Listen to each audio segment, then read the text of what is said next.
Hi, it's Maureen with Katy Home Organizer, and this is another segment of Ask the Organizer, where this month we're focusing on the garage.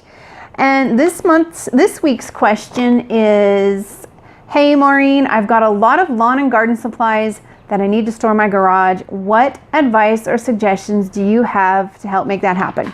So the simple answer is create zones in your garage, and one of the zones is going to be your lawn and garden zone.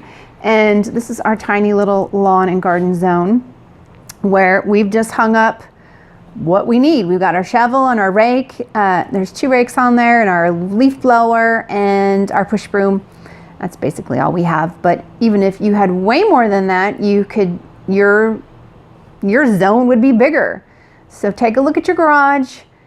It really needs to be broken up into zones, and the zone I would create for the lawn and garden would probably be close to the door as well, because that's just, the big garage door, because it's just easier to get to and do your lawn with.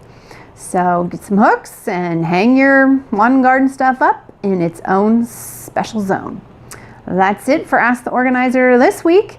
If you have any questions for Ask the Organizer, please email me at hello@katyhomeorganizer.com. Have a great day.